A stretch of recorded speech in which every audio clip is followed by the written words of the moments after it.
Halo semuanya, nama saya Jocelyn Kristanti dari kelas 10 IPA 1 dan saya akan memberikan penjelasan seputar materi debat. Jadi, apa yang dimaksud dengan debat? Nah, debat ini memiliki dua macam pengertian. Yang pertama, pengertian secara logika, berdebat adalah cara seseorang mempertahankan pendapatnya kepada lawan bicara. Dan yang kedua, pengertian secara KBBI, berdebat adalah suatu kegiatan bertukar pikiran atau bertukar pendapat tentang suatu hal dengan cara saling memberikan alasan yang jelas untuk mempertahankan pendapatnya. Yang berikutnya ialah unsur-unsur dalam debat. Jadi unsur dalam debat ini ada 6. Yang pertama ialah mosi. Apa itu mosi? Mosi adalah pokok permasalahan yang umumnya bersifat kontroversial. Jadi mosi ini memiliki topik yang membagi pihak-pihak, ada yang menyetujui dan ada yang tidak menyetujui, yaitu pro dan kontra. Yang kedua ialah moderator. Moderator adalah orang yang memimpin jalannya debat.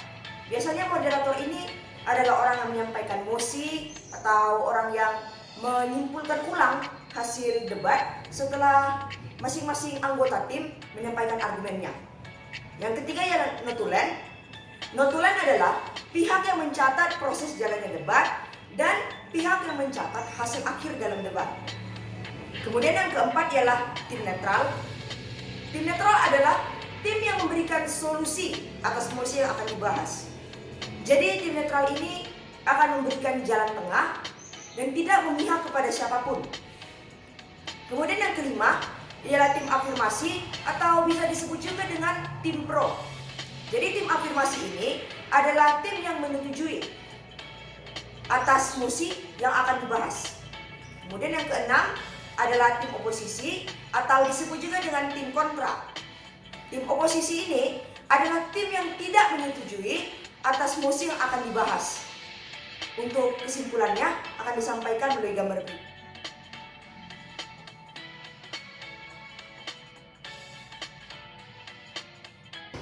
Berikutnya yang akan saya jelaskan ialah alur jalannya debat. Jadi debat ini memiliki langkah-langkah tertentu yang harus kita ikuti agar debat dapat berjalan dengan lancar. Jadi yang pertama, debat ini terdiri dari dua tim, yaitu tim pro dan tim kontra, yang masing-masing beranggotakan tiga anggota. Jadi begitu mulainya debat ini, moderator akan memberikan mosi yang kemudian akan diberikan waktu kepada baik tim pro maupun tim kontra untuk menyiapkan materi argumen. Setelah itu, masing-masing anggota akan diberikan waktu 4 menit dengan tambahan 1 menit untuk menyampaikan argumennya.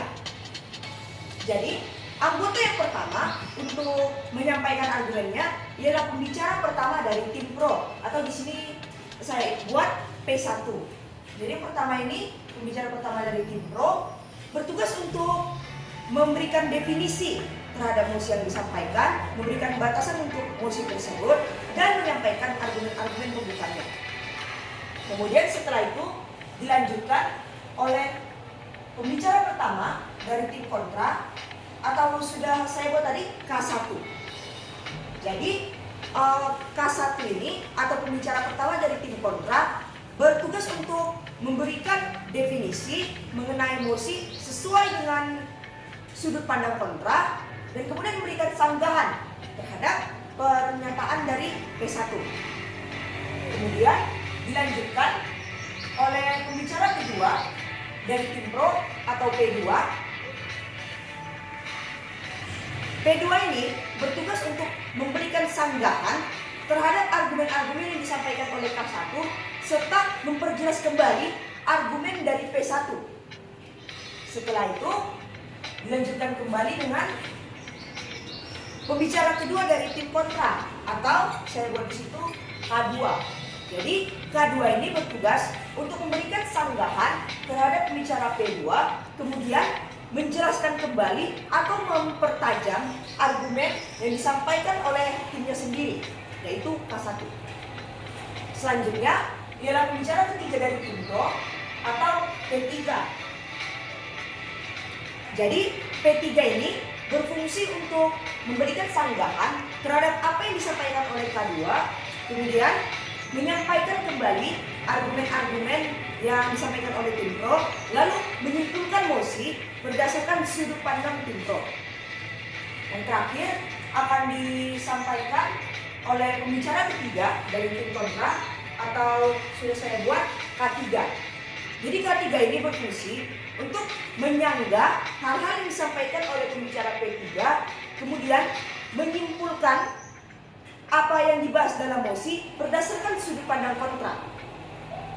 Jadi begitulah alur jalannya debat. Kesimpulannya akan disampaikan melalui gambar berikut.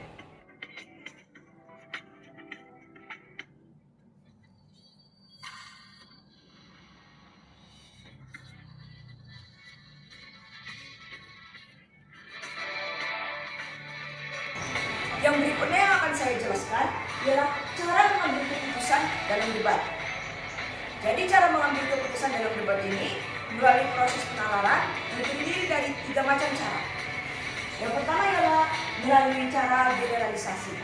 Jadi generalisasi ini adalah metode penalaran yang berdasarkan pada sejumlah fakta yang diamati kemudian ditarik kesimpulan secara umum.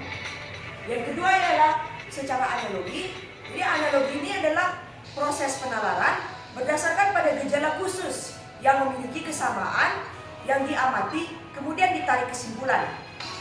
Dan yang terakhir ialah secara sebab akibat, yaitu suatu metode penalaran yang menyimpulkan sejumlah fakta dalam bentuk proses sebab akibat yang diamati kemudian ditarik kesimpulan secara umum. Hal terakhir yang akan dibahas mengenai materi debat ialah cara menyusun mosi. Jadi maksudnya di sini mosi yang baik itu seperti apa? Ada 4 faktor penentu. Yang pertama ialah seimbang.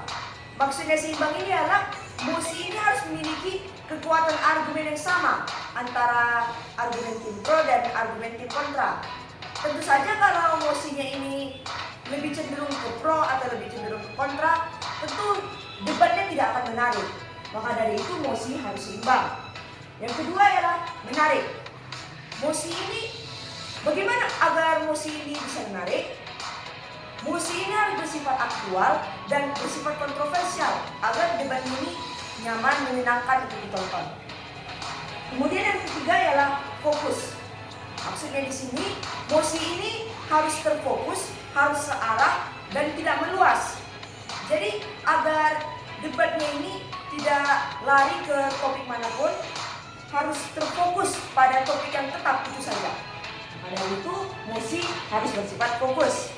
Dan yang terakhir, mosi itu harus memiliki solusi.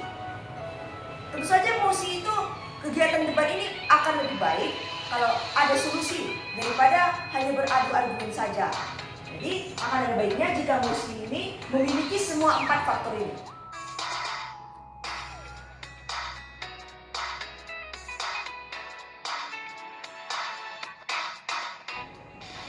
Baiklah, setelah saya memberikan penjelasan seputar materi debat, saya akan berikan satu mosi dan menyampaikan tanggapan saya atas mosi tersebut. Mosi yang saya ambil kali ini ialah menempatkan siswa ke kelas berdasarkan kemampuan dan performa belajar, bukan berdasarkan usia. Saya akan berbicara dari sudut pandang pembicara pertama dari tim afirmasi atau tim pro. Selamat pagi. Terima kasih kepada semua juri, adjudikator, dan rekan-rekan peserta sekalian yang telah memberikan saya kesempatan untuk menyampaikan argumen saya dalam debat kali ini. Pada kesempatan kali ini, saya akan menyampaikan argumen dari tim saya berdasarkan mosi menempatkan siswa ke kelas berdasarkan kemampuan dan performa belajar mereka, bukan berdasarkan usia. Nah, seperti yang kita ketahui, sekolah-sekolah di Indonesia, baik itu SD, SMP maupun SMA, menempatkan siswa mereka ke kelas berdasarkan tahun kelahiran ataupun berdasarkan usia mereka. Namun, sidang ini meyakini bahwa siswa seharusnya ditempatkan ke kelas berdasarkan kemampuan dan performa belajar mereka, bukan berdasarkan usia. Nah, Sebelum saya menyampaikan argumen saya akan menjelaskan apa itu performa belajar. Performa belajar adalah batasan bagi murid, guru, mentor, maupun institusi yang ingin mencapai tujuan akademis mereka. Baik itu dalam perjalanan akademis jangka panjang maupun perjalanan akademis jangka pendek. Nah, performa belajar ini biasanya diukur dengan ujian atau tugas yang disampaikan secara terus-menerus. Hal ini tampak pada sekolah-sekolah yang umumnya mengadakan ujian 2 kali dalam 1 semester. Argumen sidang ini berdasarkan tim afirmasi saya pada kali ini didasari oleh beberapa faktor. Yang pertama, perbedaan kemampuan siswa menyebabkan ketidakseimbangan dan kekurang efisienan belajar.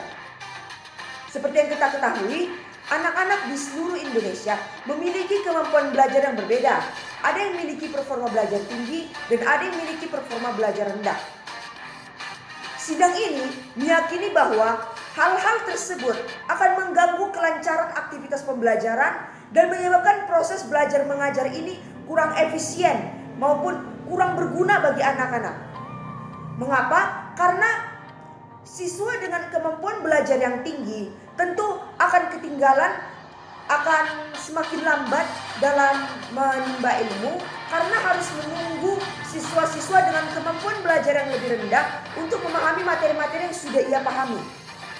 Sedangkan siswa dengan kemampuan belajar yang rendah tentu akan kesulitan untuk mengikuti kemampuan siswa-siswa yang memiliki performa belajar yang tinggi. Dan hal ini tentu akan mengganggu efisiensi belajar. Yang kedua, hal ini tidak hanya mempengaruhi siswa, tetapi juga mempengaruhi guru. Guru bisa lebih fokus pada siswa dengan kemampuan yang lebih seimbang jika siswa-siswa tersebut ditempatkan ke kelas berdasarkan kemampuan mereka. Tentu guru juga akan mengalami kesulitan apabila siswa-siswanya memiliki kemampuan yang tinggi dan rendah. Guru akan bingung apakah harus mengikuti kemampuan siswa yang tinggi atau fokus untuk membantu siswa yang lemah. Tentu saja guru pun juga akan lebih dimudahkan apabila siswa-siswa ditempatkan ke kelas berdasarkan kemampuan belajar mereka.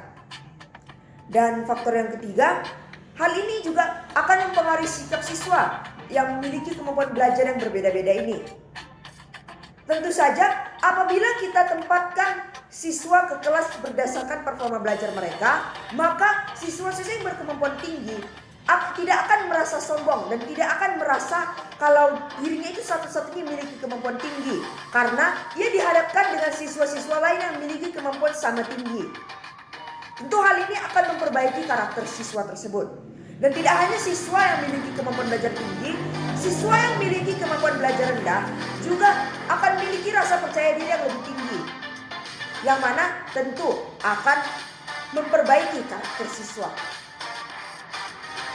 Baiklah, saya akan menyimpulkan bahwa sidang ini tetap meyakini bahwa menempatkan siswa ke kelas berdasarkan kemampuan dan performa belajar bukan berdasarkan usia merupakan solusi yang baik untuk memperbaiki efisiensi pembelajaran baik bagi siswa maupun bagi guru, dan hal ini juga akan membantu untuk pembentukan karakter.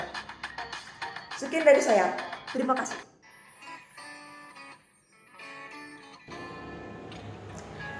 Setelah saya memberikan penjelasan seputar materi debat ini melalui video atau mempresentasikan ini melalui video, tentu akan muncul pertanyaan, bagaimana cara saya mengambil pembelajaran yang dilakukan selama kurang lebih 1 tahun ini dalam sistem daring?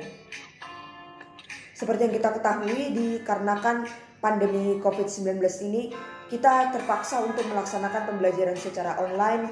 Jadi mungkin akan terdapat beberapa kesulitan seperti mungkin masalah jaringan, masalah gadget, ataupun keterbatasan komunikasi yang membuat pembelajaran ini menjadi sedikit lebih sulit. Namun hal itu saya yakini seharusnya tidak mempengaruhi kita dalam berusaha keras, dalam belajar keras, dan dalam memanfaatkan ilmu-ilmu ini sebaik mungkin. Meskipun kita belajar secara online, kita masih melaksanakan kegiatan belajar mengajar. Jadi tentunya akan lebih baik apabila kita menyerap ilmu ini sebanyak mungkin. Jadi meskipun pembelajaran dilakukan secara daring, saya meyakini bahwa pandemi ini akan segera berlalu. Jadi dalam selang waktu ini ada baiknya kalau kita memanfaatkan waktu-waktu ini dengan sebaik mungkin. Demikian penjelasan saya mengenai materi debat. Apabila ada kesalahan atau kejanggalan, saya mohon maaf. Terima kasih atas perhatiannya.